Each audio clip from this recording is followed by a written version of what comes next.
Olá, estamos de volta. Vamos fazer agora o nosso segundo exemplo de resistências materiais nesse conteúdo de, tensões, tração, compressão. Né? Então, aqui já é um pouco mais elaborado. Tá? A gente conhece o material da barra 1, que é essa daqui, tá? Que tem uma tensão de escoamento de 220 megapascal.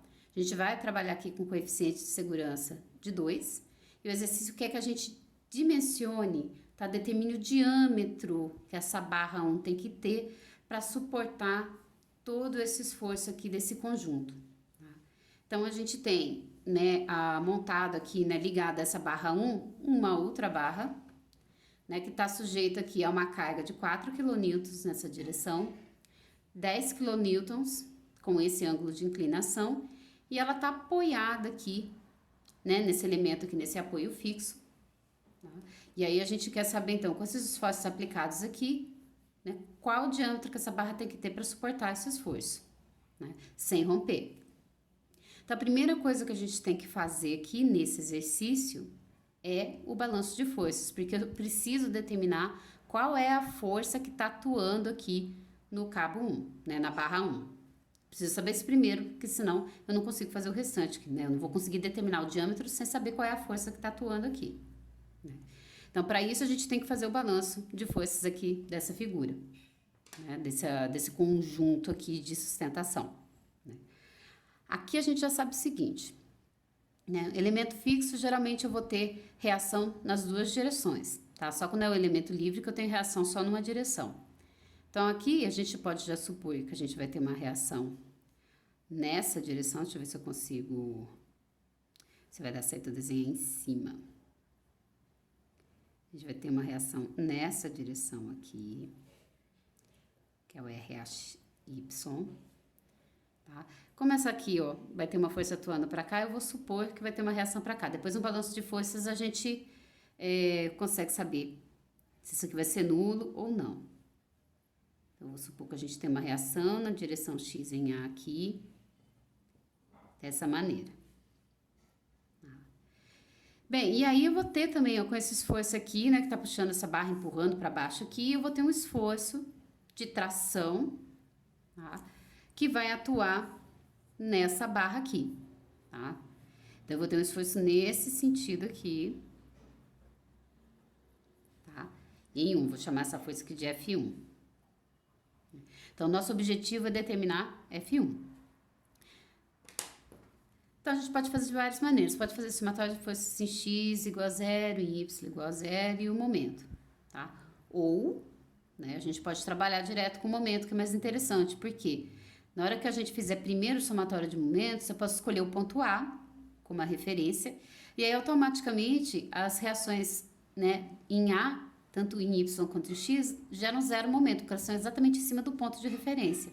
Então eu elimino essas dois itens desconhecidos que pra gente aqui não interessa, porque eu quero saber isso aqui. Não me importa esses valores aqui nesse exercício. Aqui só para lembrar, né, eu esqueci de pôr aqui, ó. Lembra que nessa força que a gente vai ter uma componente em Y, tá? E aí a gente tem uma componente aqui em X. Né? E aí o valor, ó, no caso da X, como o ângulo tá aqui, a em X é o 10 vezes cosseno. E em Y vai ser os 10 kN vezes seno. Tá? Depois a gente escreve aqui direitinho, para não ficar muito cheio. Então, vamos fazer o somatório dos momentos aqui em torno de A. Então, se a gente pegar aqui, ó.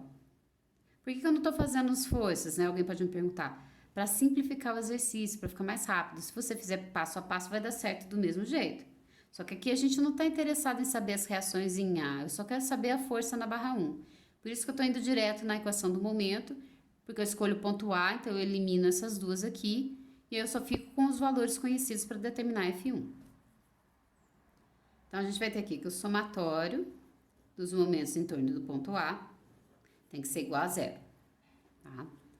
Então, o que a gente vai ter aqui? Vamos começar por essa força aqui, né? O 4 está empurrando para cá, ó, então vai ser horário, tá? Então, vou passar isso aqui para... Vou deixar em quilonewton mesmo, porque a gente quer saber a força.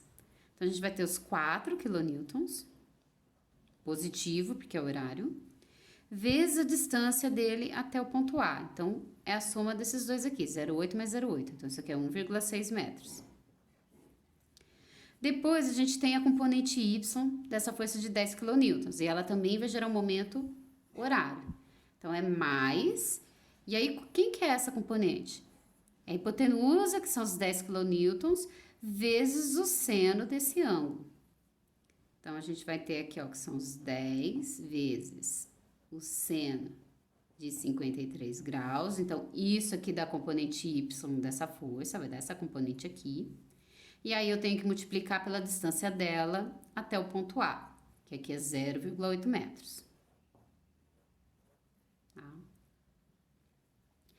Bem, a componente em X aqui dessa força, a gente vai considerar momento nulo, porque a gente considera que essa dimensão aqui é muito pequena, então como ela tá aqui, ó, nesta direção, a distância dela é praticamente nula para o ponto A, que lembra que a distância a gente mede, ó, perpendicular à direção da força. Então, daqui até aqui é um valor muito baixo, a gente vai considerar como zero. Então, essa componente não vai gerar momento, tá? E depois, a outra força que vai gerar momento é o F1, tá? Como ele tá atuando aqui para baixo, ó, ele vai girar a barra anti-horário. Então, vai ficar menos a força F1, né? A reação na barra 1, vezes a distância dela até o ponto A, que é essa aqui, 0,8. E isso tudo tem que ser igual a zero. Agora é só a gente, né, ir fazendo o cálculo. Eu vou passar isso daqui para cá, vou fazer essa continha aqui já, tá? Então, primeiro a gente vai ter, né, ó, fazendo essa multiplicação, a gente tem 6,4 mais, né, fazendo esse cálculo aqui, né, a gente vai ter o seno de 53 vezes 10 vezes a distância que é 0,8. Então, a gente tem aqui 6,39. Tá? E isso daqui vai ser igual a F1 vezes 0,8. Isolando o F1, então, a gente vai ter, né, que ele é essa soma aqui que vai dar 12,79 dividido por 0,8. Então, nossa força aplicada aqui, né, a força da reação da barra 1, aliás, vai ser de 15,99 quilonewtons. Quilonewtons porque eu deixei essa força em quilonewtons, eu deixei essa força em quilonewtons. Então, o F1 vai ser em quilonewtons também. Agora sim, eu conheço, né, a carga que está sendo aplicada, a reação que está sendo aplicada aqui na barra 1. Sei o seu material, porque eu tenho a sua tensão de escoamento, tenho o fator de segurança, então agora a gente consegue determinar o diâmetro que essa barra tem que ter para aguentar essa força aplicada. Então, antes, né, de qualquer coisa, que a gente precisa primeiro fazer, ó, achar a tensão admissível. Eu nunca uso esse valor diretamente. Lembra que esse aqui é o valor limite, eu não quero trabalhar no limite. Eu preciso de uma margem de segurança, porque se eu tiver qualquer variação de carga no meu sistema, se eu tenho a margem de segurança, eu não vou ter quebra por falha, né, por mau dimensionamento. Se eu trabalho no limite, o risco desse aqui falhar é muito grande. Então, o que a gente faz? Primeiro, calcula a tensão admissível. A gente viu que a tensão admissível, ela é o meu parâmetro de projeto, que é a tensão de escoamento, dividido pelo fator de segurança, K. Então, aqui a nossa tensão de escoamento é 220, nosso fator de segurança é 2, então a tensão admissível aqui vai ser de 110 megapascal. Então, esse valor aqui que a gente vai usar no dimensionamento. Então, o que a gente vai fazer? Vamos lembrar de novo, né? Eu costumo deduzir tudo de novo, porque é bom que fixa. A gente volta naquela formulinha base de tensão, que é o quê? Força dividido por área. Então, a gente sabe aqui, ó, que a tensão admissível, né? Ela é o quê? A força aplicada na barra 1 dividido pela área da barra 1. Como a minha barra é circular, porque eu quero achar o diâmetro, essa área aqui é circular. Então, aqui é 4 vezes F1 dividido por π vezes o diâmetro 1 ao quadrado. Quero achar esse carinha aqui, então eu vou isolar ele na minha equação. Eu vou trocar ele de lugar aqui, ó, com a tensão admissível. Então, eu vou ter que o diâmetro ao quadrado, ele vai ser 4 vezes a força da barra 1, dividido por π, vezes a tensão admissível do material. Então, o diâmetro, ele vai ser a raiz quadrada disso tudo aqui, ó. Que é como a gente viu em aula. Então, o diâmetro vai ser a raiz aqui, ó, de 4 vezes a força na barra 1, dividido por π, vezes a tensão admissível. Então, a raiz quadrada disso aqui. A gente já determinou a força na barra 1, a gente já determinou a tensão admissível. Então, agora é só substituir os valores. Então, a gente vai ter aqui, ó, 4 vezes. Aí, de novo, aqui tem que tomar cuidado. A gente quer o diâmetro em milímetros, tá? Então, a minha força tem que estar em newtons e a tensão tem que estar em megapascal. Tem que ser desse jeito, para sair em milímetros. Se eu colocar newton e colocar aqui pascal, aqui sai metro. Mas eu nunca posso deixar a força em quilonewtons. Então, eu tenho 4 vezes. A nossa força, a gente achou o valor em quilonewtons, então a gente passa para newton. É só multiplicar por 1000. Então, isso aqui vai ficar 15.990. E isso daqui dividido, vou melhorar meu 4 aqui, por π, vezes a nossa tensão admissível, que é de 110. Então, a gente vai ter aqui um diâmetro, né, de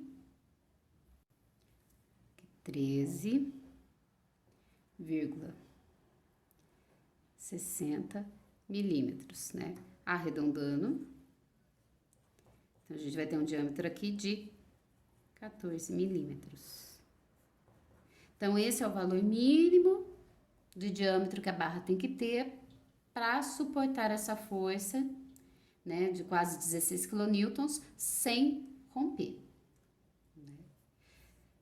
Então, né, a gente está começando a ver aqui como fazer dimensionamento de elementos estruturais, tá? Então, a gente começa a combinar balanço de forças para encontrar o esforço naquele elemento que eu quero dimensionar e, com base nas características do material, a gente consegue determinar ali qual a área mínima que aquele elemento tem que ter para suportar o esforço. Então, espero que o exemplo tenha ajudado aqui também, né? Qualquer dúvida, manda lá no chat da disciplina e até o nosso próximo exemplo.